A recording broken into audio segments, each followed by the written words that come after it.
going back to Sonequa and some of the producers, you guys just take this one, like, this has been part of the Star Trek universe from the beginning. Let's not forget the first interracial kiss on TV was on Star Trek, the original series. So, we're forging some new territory with a diversity of cast and storylines, both with race and sexual orientation. Can Sonequa, you start and maybe hear from one of the numberless producers on the panel? One of our incomparable producers will come in on this as well. But yeah, it's Star Trek has always been pictorial of diversity and of universality and of unity. And so, you know, as I've said before, I truly believe it is one of the main reasons why it is so important to so many people still to this day. And if you say you love the legacy of Star Trek, but you don't love that, then you've missed it. That's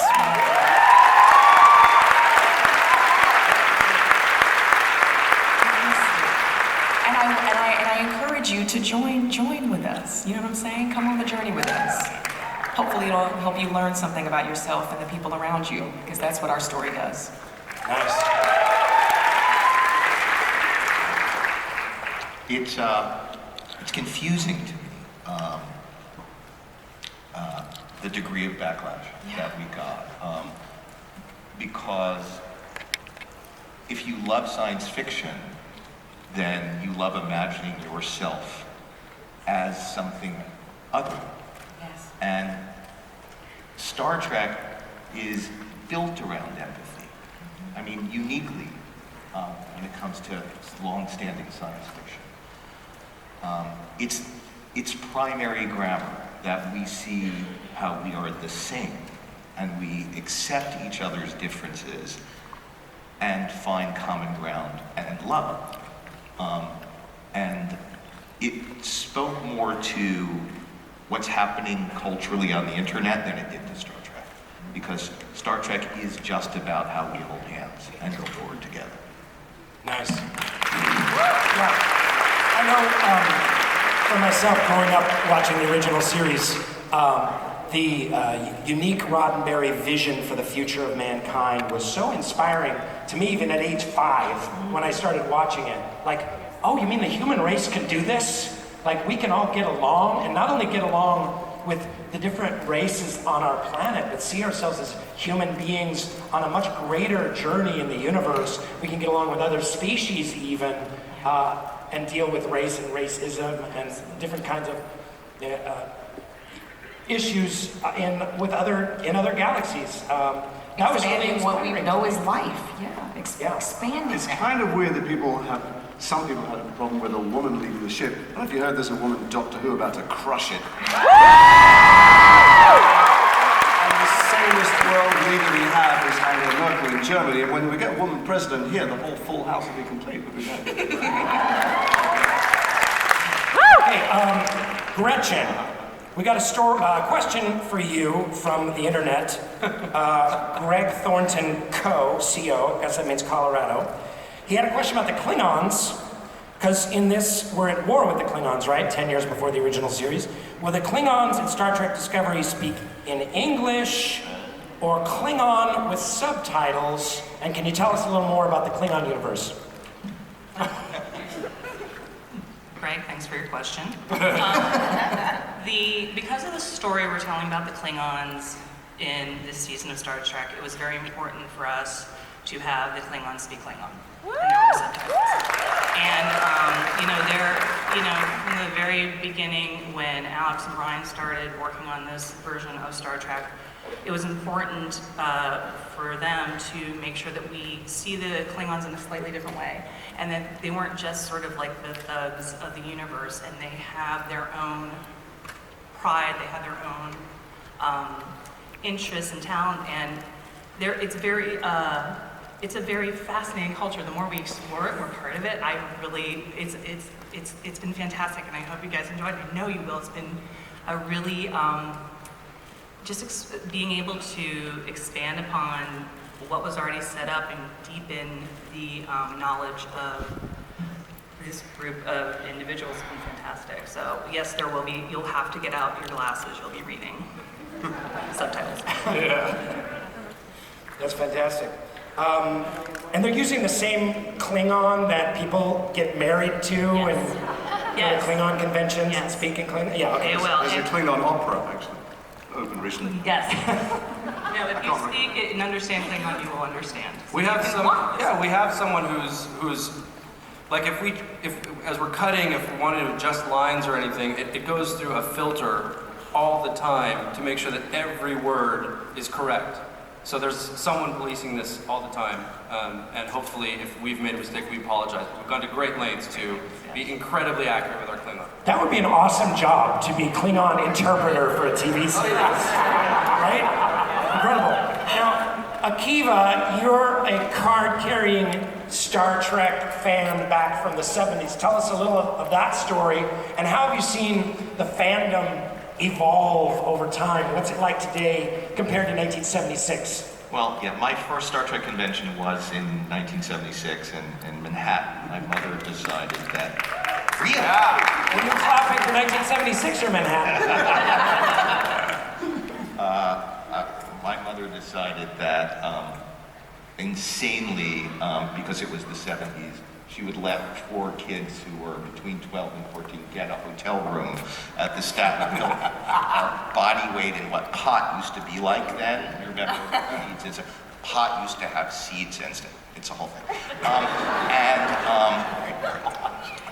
And it was a time when we had never seen the prints.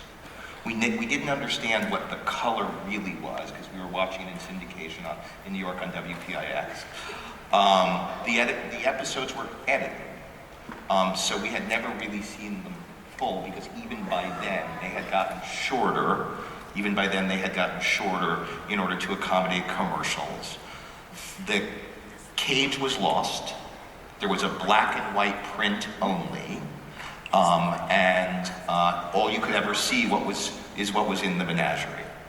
And there was a blooper reel. And we sort of, obsessed with trying to find our way to Star Trek, Arcania, the heart of it. And purely, personally, I feel like I have died and gone to heaven. Because the 14-year-old kid in me now gets to get up every day. And with my partners in crime here, we're trying to build an object that absolutely understands what it felt like to be 14 and to love it as much as we all loved it, and to make it current and timely. It's kind of extraordinary. I pinch myself while my wife rolls her eyes. That sounds good. It sounded a little kinky. Doug. Yes. Oh, hi. Hi. How do you guys know Doug Jones? How awesome this guy is?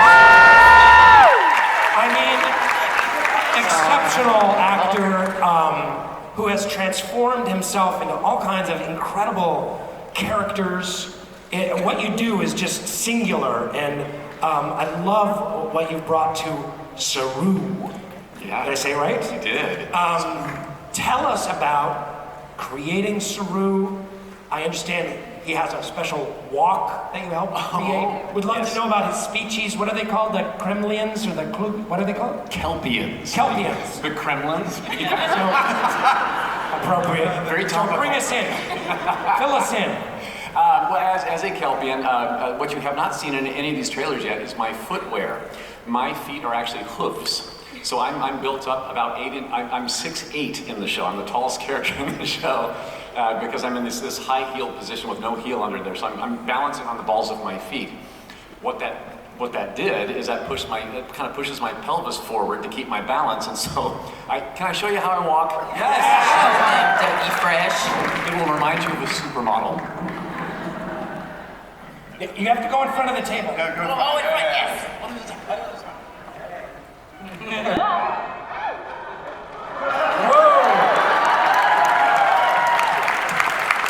Kelpian, ladies and gentlemen. It's fantastic. You sure it's not a Kardashian?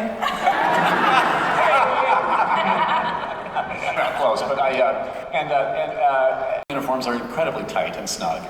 And in my first costume fitting, may I talk about that for a minute? As most costume fittings go for me, there was a cluster of people looking at me going, and that's always the discussion about my flat ass. So I said, you're talking about my ass, aren't you? Yeah, we kind of are. So I said, you want to pat it, don't you? Yeah, we kind of do. And I said, well, okay, listen, if you pat it, it's going to look more human. It might look hotter, but it's going to be more human. Let's celebrate the alien that I really come in the room with. So they did. Yes.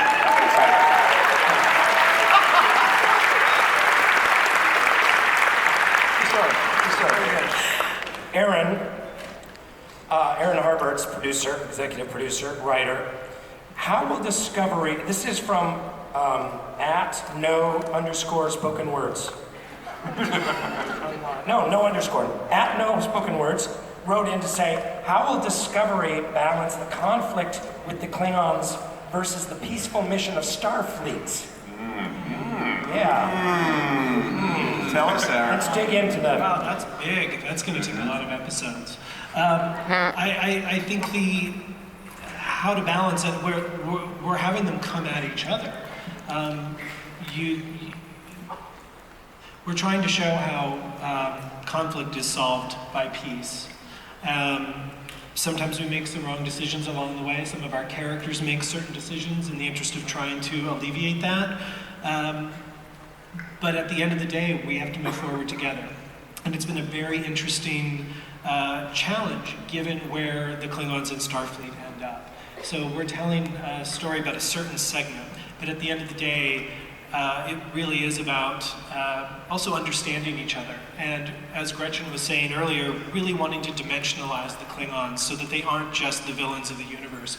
It was very important for all of us to have a very strong point of view when it came to the Klingons, so that we can understand that there's not a right or a wrong. It's a difference in life philosophy, it's a difference in attitude, it's often fear.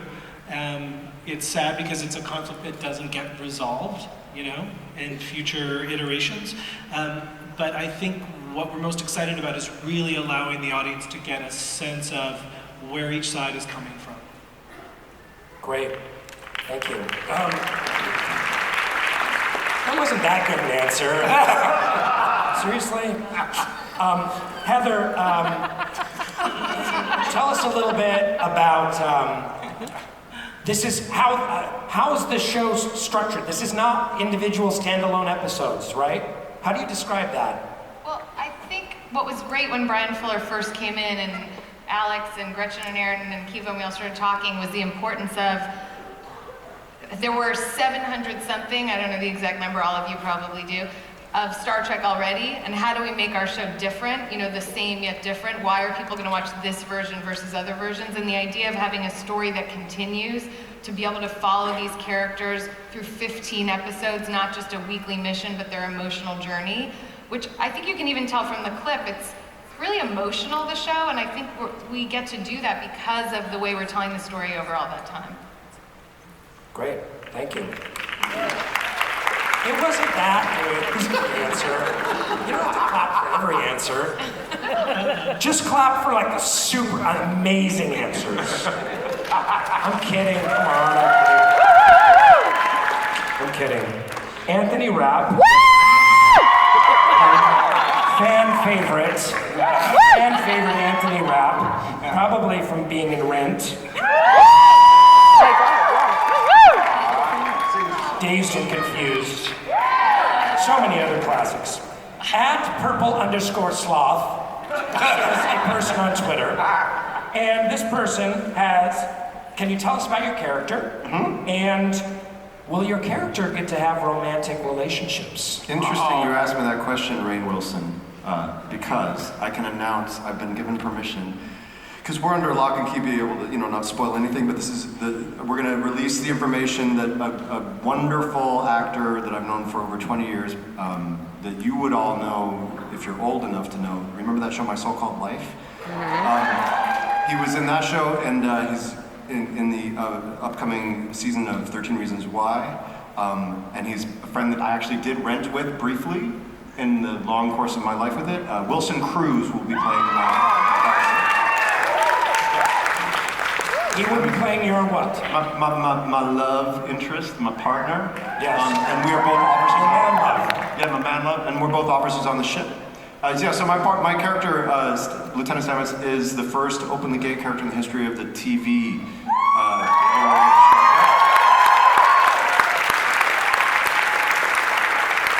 Fantastic. And I'm very proud of that. Yeah. What's that? And I'm very proud of that, is all I wanted to say. And he's a scientist. That's all. Yeah. Yes.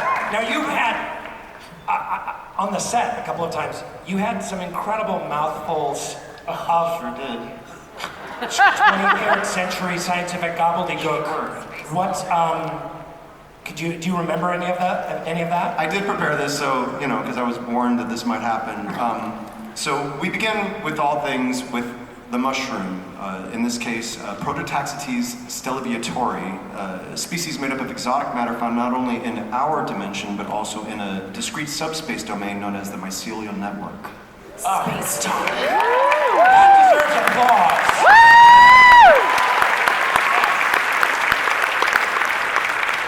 Shazad is horrified. Trips off the tongue. Question for the group. What? No, that's sorry. I'm sorry, they got me. They got a TV comedy actor to be here. Les Moonves was going to do it, but he's too busy oiling his muscles in a jacuzzi full of $100 bills. Sonequa, how would you describe the 7-year relationship between Michael and Captain Georgiou, played by Michelle Yeoh? Yeah. Oh, yes. Oh, don't we love Michelle Yeoh, you guys? She's amazing.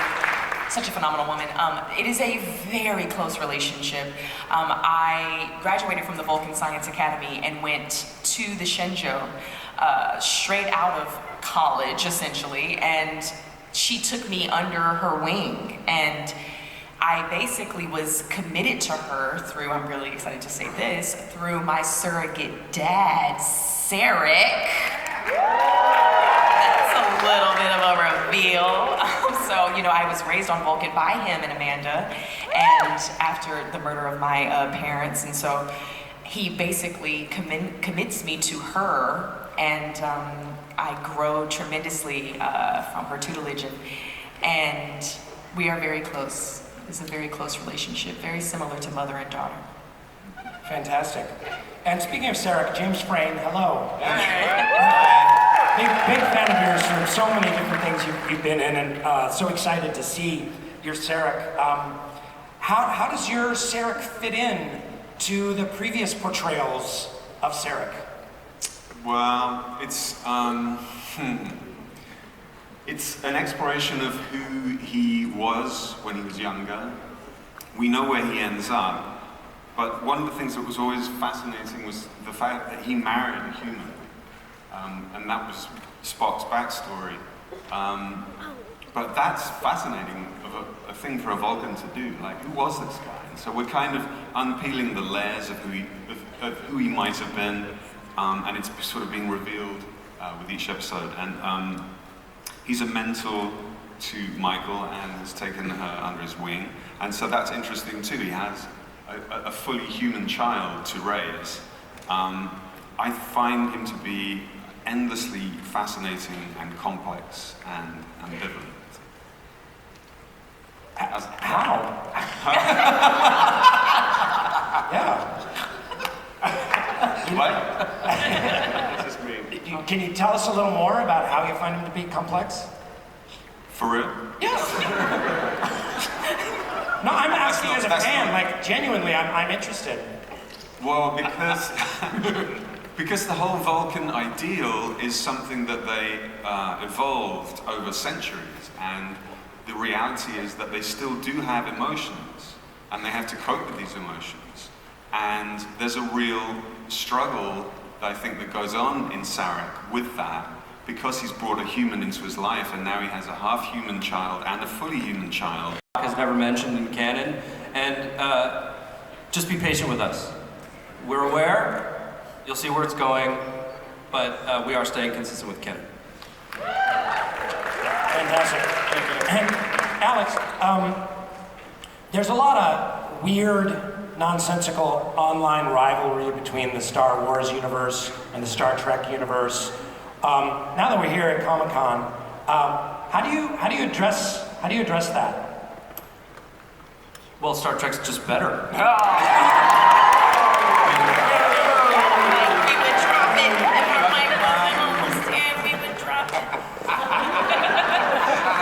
Any other producers want to take that? Hell no. I just think it's preposterous because you can like both. It's like saying, well, I'm excited for the new Blade Runner. Well, Arrival was better. It's like, well, there's a universe in which all these things can exist. They're trying to do two very different things. Actually, the real answer to your question, because the truth is I started as a Star Wars person before I became a Star Trek person as a kid, and have very deep relationships to both of those things now. And I think that what's happening to both universes is really quite beautiful, because as they expand and as these stories grow, we get to dig into aspects of the stories that were mentioned peripherally. You know, I mean, Rogue One being a sentence from Star Wars, it became its own film, you know, and the level of diversity of the characters and the worlds that are exploding in front of us are so exciting that I have always felt that there is place for both. You can love both, and you can love both equally for very, very different reasons. They're about very different things. So in a weird way, it's apples and oranges, but I do respect the war between them in this sense, and, you know, of course, if people want to take a side, they should choose Star Trek. And Gretchen and Aaron, you guys are the showrunners. Can you announce who's doing the music for the series? Fantastic composer by the name of Jeff Russo, who has done the music for Fargo, the series, the night of. And he is a lifelong Star Trek fan, huge Trek fan. And we're in really, really good hands. We just heard his theme, we just saw our main title sequence, and it's spectacular. So his music's absolutely wonderful. Check out his other scores because he's a talent. Great. Jason, I've been with you when you've been kind of mobbed by Harry Potter fans. You're a weird fan. I see we got a few out there. Now you're going into the Star Trek universe. Have you noticed any difference between the two fan groups? There's very few of the Star Trek fans that want to sleep with my son. Not really.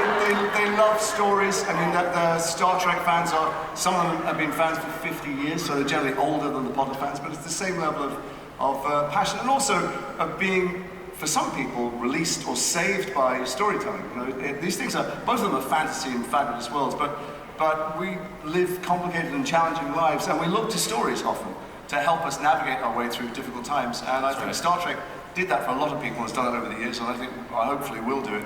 And I know that Potter did that. And so what I see in those fandoms, both of them, I think, is people who have found something more than something they like, but something that's meant something on a very profound level.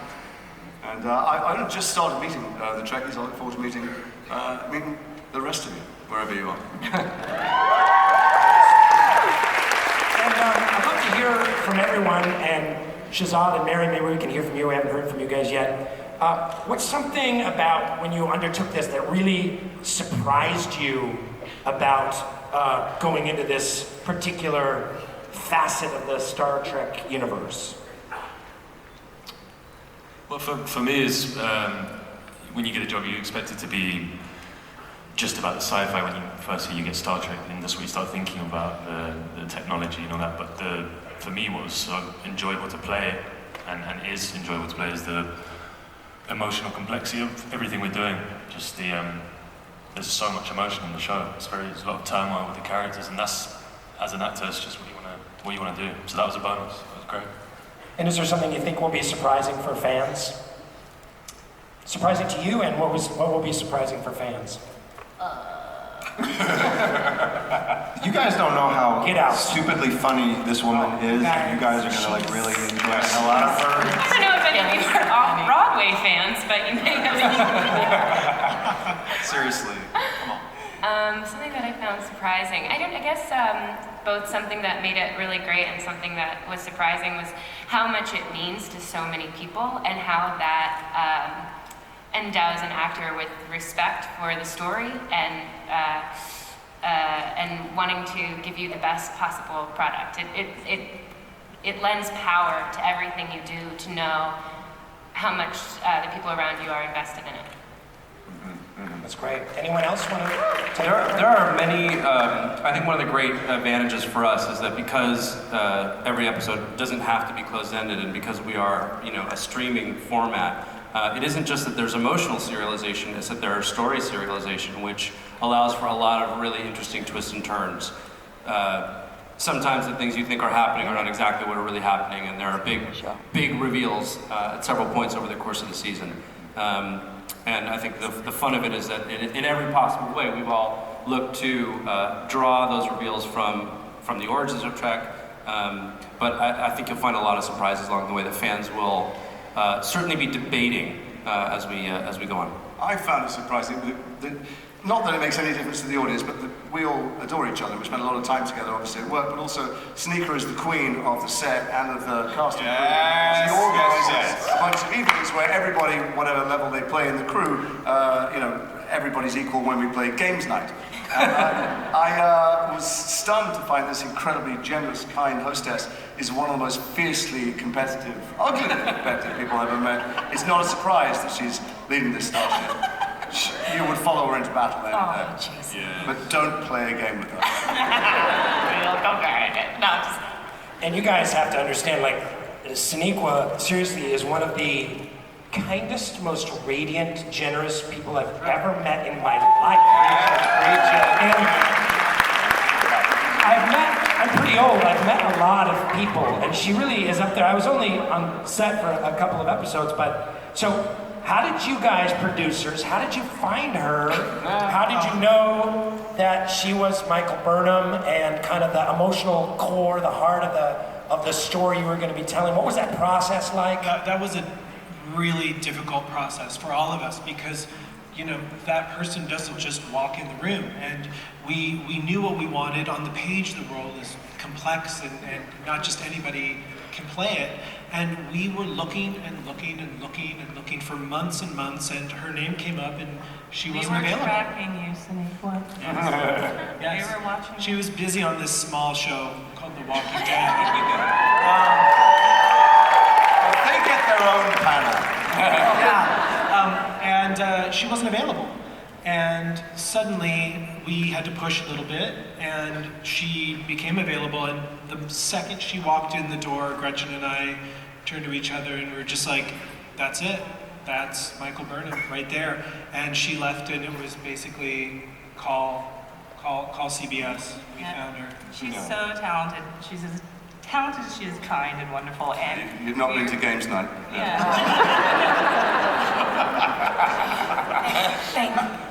Thank you, and thank you, Rainn, for saying that too. I think piggybacking on what everyone has said so kindly and graciously, thank you, is I have been so surprised to see how quickly we've come together and built a family, and we have just congealed so beautifully and congealed.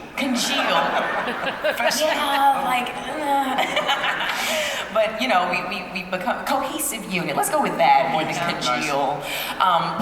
But yeah, it's always been so important to me that we obviously value the story and value the show, but value each other and realize that we are all doing this together. We all have equal share, and then it expands beyond us to you, that you are a part of this. We are all in this together. We are one community, and that has been the most beautiful thing to see, because we truly are, I mean not cry on this panel. We truly are so grateful to be here and to be a part, to be endowed with this legacy. There's a song coming on. I know. So we're very excited. Thanks, Sonequa. Hey, we don't have much time left. Want to take a couple of questions from the audience. Do we have the ability to do that? How? Okay. Well, look at that. We got a spotlight. We got a microphone. We've got Elvis. Okay, go ahead. Wait, is he wearing one of our uniforms? I am Kendrick. Nice. Considering much of what is going on this planet today, what have been your biggest challenges in developing Star Trek Discovery while also establishing a clear resonance with the egalitarian messages that were key in Gene Roddenberry's original vision for Star Trek without coming across as preachy or too predictable? Best question ever.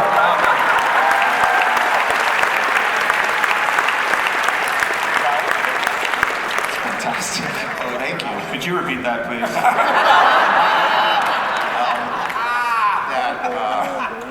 There is something that is a key to understanding, at least my understanding, our understanding of the original Roddenberry universe, and that is the attempt to establish family. That despite how disparate cultures and people may be, the formation of family and a family you choose is a transcendent value. And what is lovely about that is there's truth to it that you can serve without being earnest. You can actually chase connection, you can chase companionship, you can chase a feeling of belonging, especially in science fiction, and really stumble along the way, because part of what we serve in retrospect is the idea of no conflict in Star Trek, and of course that's nonsense. There's always been conflict in Star Trek. And so our opportunity is to take our view of conflict today, more psychologically real, more human, more with longer storytelling form, and still search for some resolution that is not dystopian, but utopian. First episode back in the 60s. So she wanted me to know, she wanted me to ask, is there anything in particular that you've been anxious or apprehensive or excited about, knowing that Star Trek is such a big part of popular culture and has been for so long? Well, I've been anxious for people to see what we're doing, because every time I open the script and it's sent to me, I'm, as a fan myself, thrilled with what I'm reading, and then thrilled with what I get the chance to be a part of. That I just, it's like we, I was backstage like weeping at the trailer. Like, this is a glimpse of what we're doing, and I feel like I'm just so excited to share it with the world. Like, we're on the cusp of that, it's happening soon. And I know it might seem, we're all hired to do this. This is part of our job. I promise you that we passionately believe in what we're doing, and we passionately believe that we are trying to do something that is meaningful and that will honor what came before. So I'm personally excited for people to experience that. I just want to say too that, just coming in for a couple of episodes, but in reading some of the scripts, these producers and writers, they went for it. Okay, this is not a show where they're playing it safe in any way, shape, or form. They're going out there with plots and ideas and emotion and character intricacy like I've never seen in a Trek iteration before. So you guys get ready. It's pretty awesome. Yes. Hi, I'm Michelle. One of my favorite things about Star Trek is the great character relationships, and I'm wondering what friendships and rivalries we'll expect to see in the new series. September the 26th, I think, will be the day. We could tell you everything that happens, so you wouldn't have to bother watching it if you like. But it's full of nothing but characters. I mean, it's true that we have these amazing sets and special effects, but for me, for all of us, I think, what happens between I'm going to say humans, but the humans and the aliens, what happens between the characters is where the real drama is, and there's every shade of everything. And Sonequa's character, Michael Burnham, she's the one who, you're going to see the show through her eyes, having a relationship with everybody on the ship in some way, shape, or form. And I've really very much enjoyed my brother-sister sort of relationship with her. We're completely different worlds, but we're both upwardly mobile in the officer rankings, and so we're very competitive and very compassionate toward one another. I've really enjoyed that on-screen relationship very much. And I think there's a lot more sort of dynamic nature to the relationships than maybe there has been in past Treks. where in the original series there was that sort of dynamic between Spock and Bones that was always there. I think that the nature of if we have edginess between each other at different times, it evolves or shifts, in ways that aren't always just playing the same beats over and over and over again. These characters, what's been great about the storytelling latitude that we've been able to have was to really, drill down on the characters, and these characters are not fully formed out of the gate. And I think what's been so fun about it is to watch, through Sonequa's, through Michael's eyes, stepping onto a ship and, trying to find herself and trying to find friends and trying to find love. And Gretchen and I always look at every show we work on from the standpoint of it's a family show, it's a workplace show, and then the science fiction lays over the top. And that is the other thing that's really great about the serialized component is those relationships continue to change and pull through, and it's been really fun to get to create with those characters. We have a ball, just watching the relationships evolve.